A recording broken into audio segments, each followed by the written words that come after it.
Salut à tous, nouvelle vidéo Outlook comme chaque semaine. J'espère que vous allez bien et que vous avez passé une très bonne semaine de trading. Donc je vous rappelle que la vidéo que vous allez voir ici, c'est un enregistrement qu'on a fait le vendredi soir.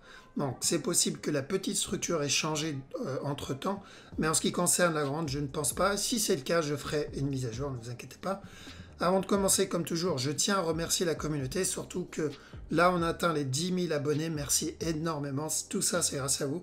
Donc merci de prendre le temps de vous abonner, de mettre un like et de commenter. Ça me fait plaisir et ça prouve que ce que je fais, ça vous intéresse et ça vous plaît. Si vous n'êtes pas abonné, n'hésitez pas à le faire. Ça me ferait plaisir et ça aiderait beaucoup la chaîne. Vous pouvez aussi me suivre sur Twitter et sur Twitch pour ne pas louper mes prochains lives. Voilà, donc sans plus tarder, on va attaquer la vidéo. Let's go.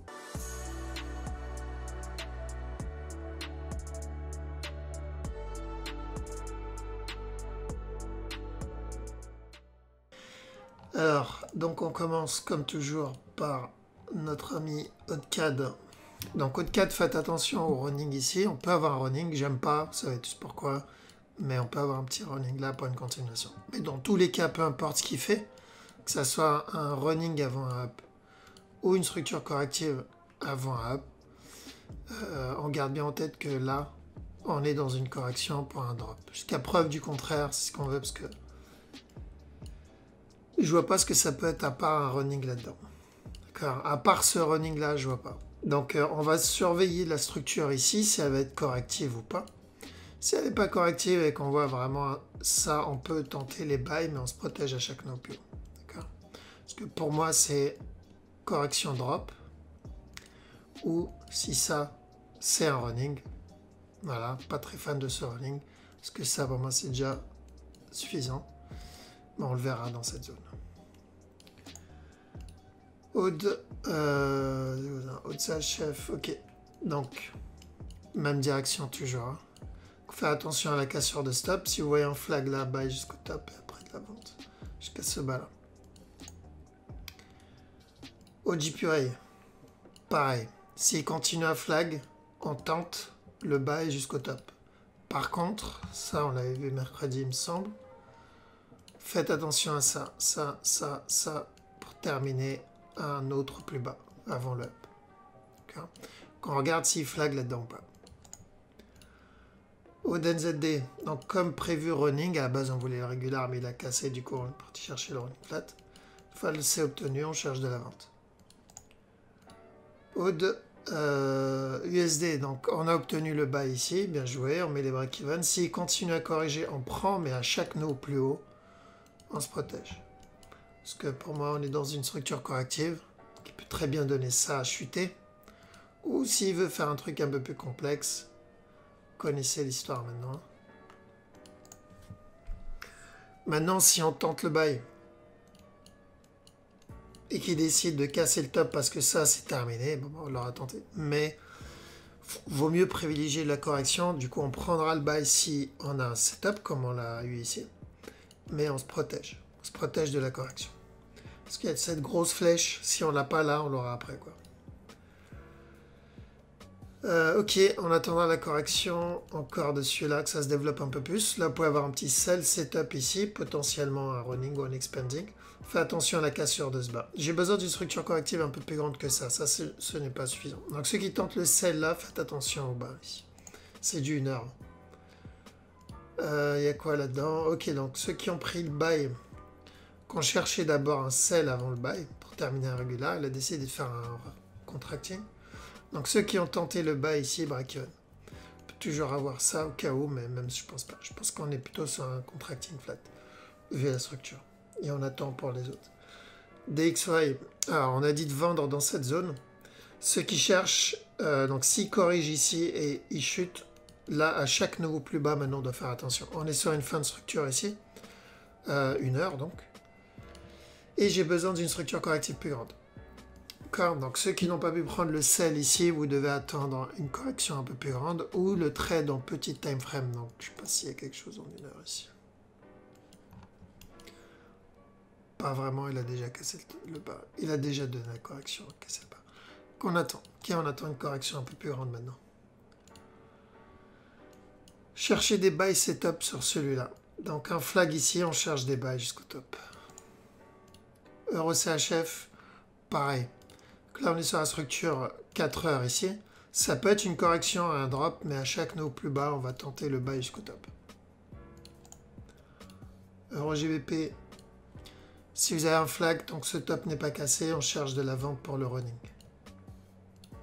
Sur une fin de structure ici.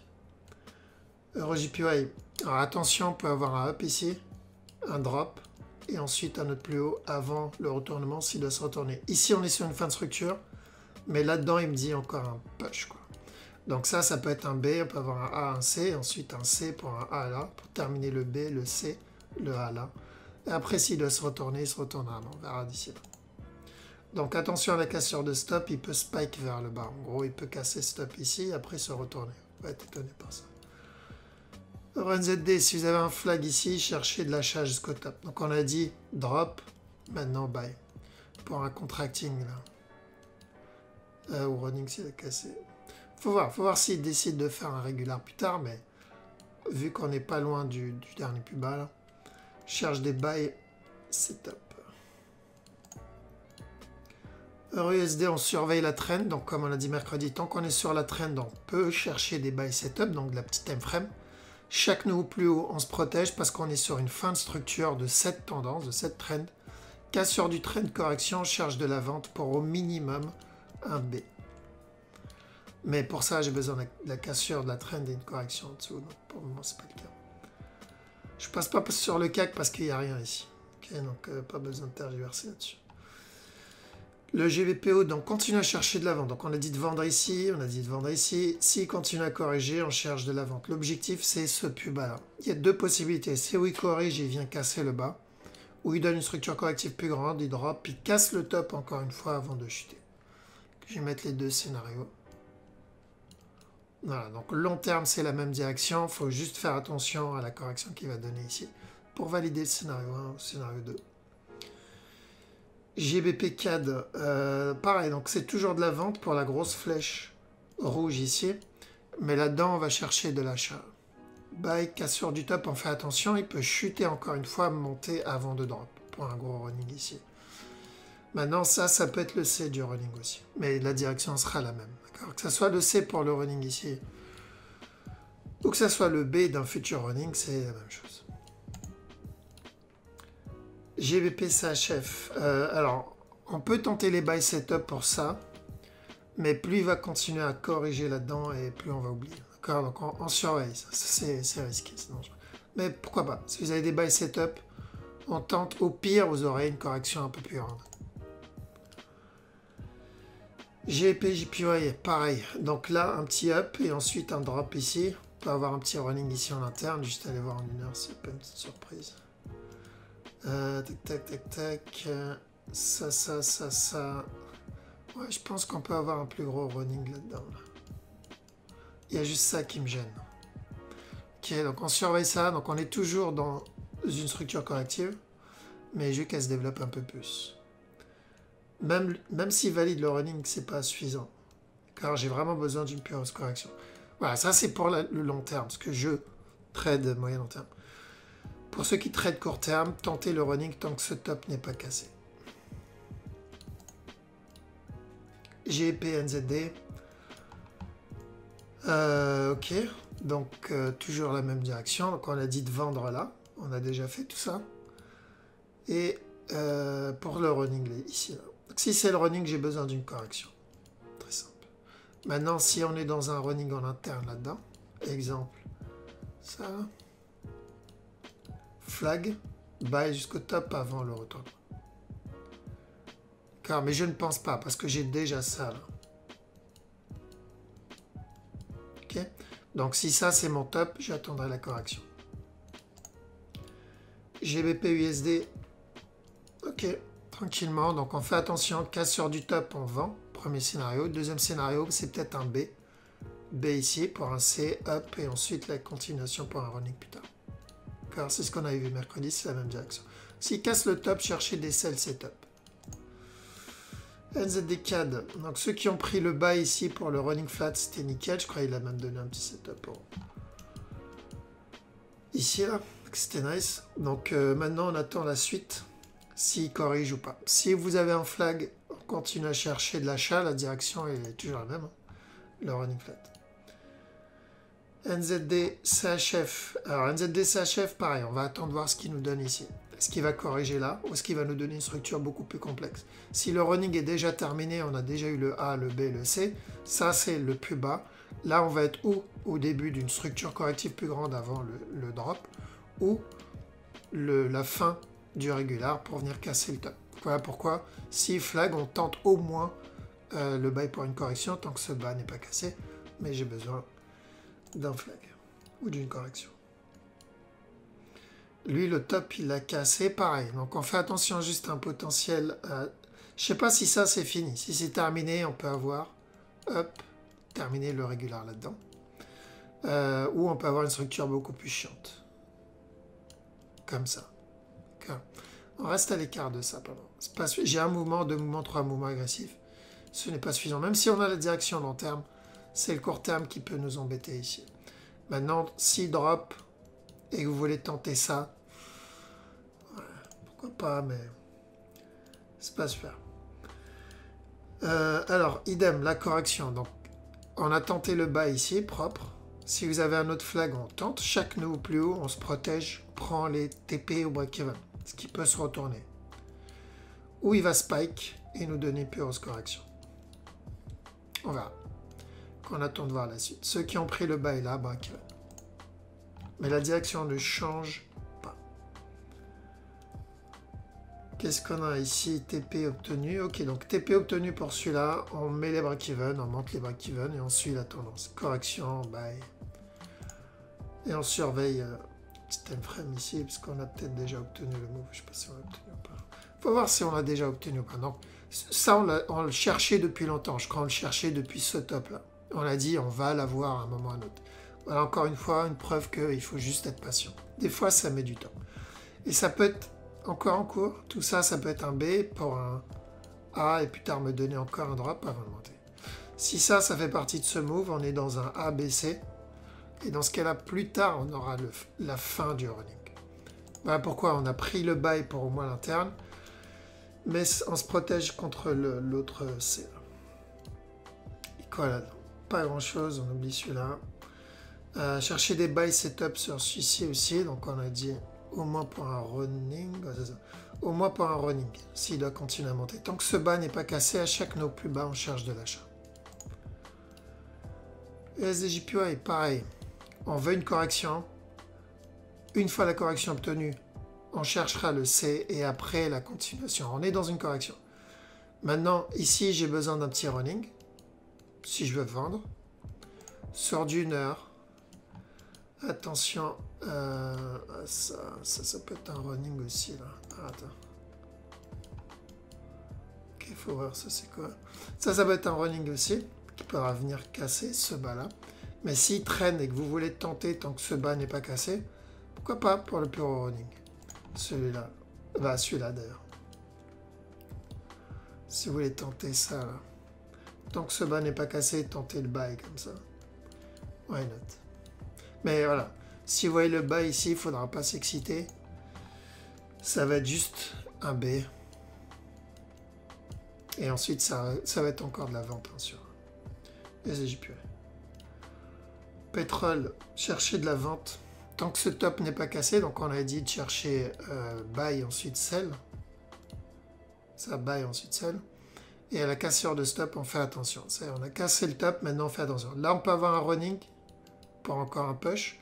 Mais si vous avez un spike et une correction, on cherche de la vente. Ça peut être beaucoup plus complexe, car on peut avoir un drop, un up, avant de chuter, on peut avoir une plus grosse correction. Un up, chuter, bref. Mais on tente. Il faut tenter tant que ce top n'est pas cassé. Le gold. Non, silver, pardon. Silver, on fait attention à un futur spike ici avant la continuation. Mais on ne doit pas oublier qu'il y a toujours... Donc on privilégie l'achat à cause du running, ça on l'a déjà dit 1000 fois. Mais il peut spike encore, parce qu'il y a encore un peu de marge avant d'en monter. Mais on tente les buys, on prend les buys. Donc si vous avez un running ici, buy. Mais ne pas être étonné si vous avez un nouveau plus bas. Il ne faut pas être étonné si on a un nouveau plus bas. Ok, pas de régular encore pour le moment. On n'a pas encore de régular ici. Idem, on peut avoir un running ici en interne, donc continuation vers le haut, mais ça n'invalidera pas ça. À quel moment je vais invalider ça? C'est si j'ai vraiment une grosse correction. Pour le moment, c'est pas le cas. Alors, Bitcoin. Pourquoi je suis en 5 heures? Bitcoin, comme prévu, donc il y avait deux scénarios, c'était pas de la magie. Et les deux scénarios annonçaient de l'achat jusqu'à ce top au minimum. Et après, je vous ai dit, à la cassure de stop, vous devez faire attention parce que s'il refait la même chose que là, donc un drop, alors, hop, donc, s'il va bien, voilà, donc un drop ici, 1, 2, 3, cassure du top, retournement. 1, 2, 3, cassure du top, retournement. Du coup, on a obtenu ce scénario. À la cassure du top, on prend les TP, on met les break-even au cas où. Maintenant, on est là. Donc, si on est sur la même structure, on aura une continuation vers le haut. Si on est sur la même structure. J'aime pas trop l'amplitude de ce mouvement-là, donc on va surveiller. Si vous avez un flag et que vous voulez tenter le buy, c'est pas une mauvaise idée. Maintenant, je montre les deux scénarios. On est sur la même structure, donc continuation. Si j'ai un flag, je tente. Mais à chaque nœud au plus haut, je me protège. Pourquoi? Parce que je me protège contre le deuxième scénario que je vais montrer. Mais le premier scénario, c'est ça. Il répète la même chose. Deuxième, c'est si je le vois corriger. Très simple. Là, attendez-vous un drop encore. Ok? Donc, ça sera une correction à peu près similaire. Plus grande, peu importe. Donc, c'est ce qu'on va surveiller. On tente les buy setup si on a des flags. Donc, si on a vraiment des buy setup. Si on n'a pas de buy setup, on ne prend pas. Si on n'a pas ça, on ne prend pas. Mais si on voit que il vient casser donc son top après avoir donné ce buy setup, on se protège. C'est pas on met le TP là et on s'endort. Et si je le vois corriger, c'est de la vente. De la vente, pourquoi je dis ça? Parce que ça va être maintenant, donc ça, ce qu'on vient d'analyser ici, de la petite time frame.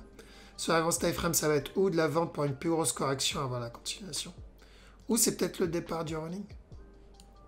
D'accord? S'il donne le running maintenant, bon bah, tant mieux. Ethereum. Ok, Ethereum, pareil. De toute façon, on l'a vu hier, ça sentait une fin de structure ici.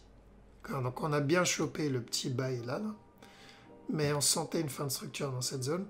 Donc là, pareil. Ok, donc même chose, on va attendre, voir ce qu'il va nous donner.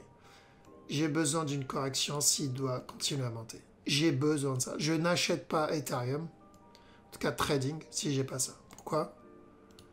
Le running. Il peut me donner le running avant de continuer à monter. Voilà pourquoi j'attends une confirmation. Donc, j'insiste, on ne vend pas ces Ethereum parce qu'il y a le running. J'attends une confirmation pour prendre une décision. C'est pas dès que je commence à me faire dessus, je vends. Si j'ai une correction, c'est une continuation. Si je le vois exploser et corriger là, c'est que c'est le drop. Là, après, chacun décide s'il veut vendre ou pas. Ce qui n'est pas une bonne idée. Pourquoi? Parce que c'est, comme je le dis 1000 fois, un running, c'est une structure de continuation. Ok, donc je parle pour ceux qui traitent investissement et ils ont de l'Ethereum. On ne vend pas sur des mouvements comme ça. Ça c'est rien, ça. Maintenant, pour les traders, court terme, vous attendez un flag, buy, cassure de stop, on se protège. Au cas où il validera, oui, quoi, oui, nous valide le régular. Ok, ça se passe plutôt bien, nickel. Donc, régular, chercher un flag et buy jusqu'au top. C'est propre ça. Ça, c'est nice. C'est exactement ce qu'on voulait. J'ai besoin juste d'un flag et c'est parfait. Ok. Un petit running là-dedans. Cassure du top. Est-ce que ça, c'est terminé ou est-ce qu'on est juste sur un B? Si ça, c'est un B, on va avoir encore un drop avant la continuation. D'accord? Maintenant, on fait attention. Il y a ça. Il ne faut pas l'oublier, lui. Il sera toujours du coin... Garder du coin de l'œil, parce qu'il peut me donner ça, chuter, monter, drop et continuer derrière. On ne sait pas encore, là c'est trop tôt. Fais juste attention à la cassure de stop. Il peut même très bien nous donner une structure déjà terminée ici. Ok, et entamer le plus gros running plus tard. Comme ça. Et ça peut être de l'interne. Je vois pas comment ça peut être de l'interne. Je parle techniquement, il y a toujours ça qui me gêne. Mais bon, on garde ça en tête. D'accord? Il faut faire attention à ce mouvement-là et ce running-là. 4 heures. 4 heures. Alors, en 4 heures daily, ça, c'est une fin de structure. C'est pour ça un running c'est nickel. S'il donne un running ici, c'est parfait. Mais ça m'annonce un retournement. Au minimum pour un running. Ok. Alors, lui, deux possibilités. Il va donner un régular ici et monter. Donc, si j'ai des buy setup en 1 heure, je tente. Par contre, si je le vois exploser vers le bas, je tente la plus grosse structure, le régular. Donc, s'il vient casser ce bas, je tente le buy 4 heures. Cette structure. Par contre, si je le vois flag en 1 heure, je tente ce flat, celui-là.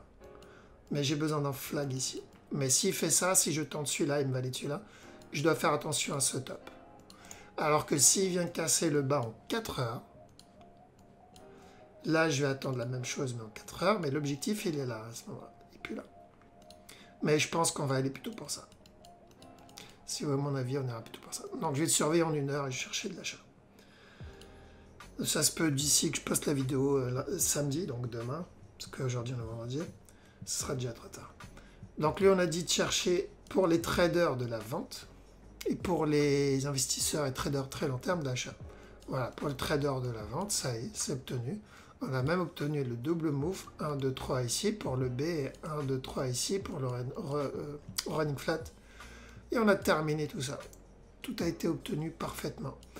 Donc à partir de maintenant, cherchez des buy setup. Si vous voyez un flag ici, tentez de l'achat pour deux possibilités, ou la cassure de stop directement, ou une plus grosse correction s'il doit chuter encore. Donc on le verra. Cherchez de l'achat.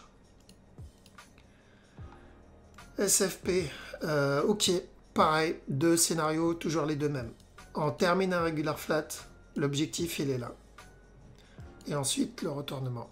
L'autre possibilité, c'est s'il continue à corriger là-dedans, on oublie le régular. On ira sûrement pour un running plus tard.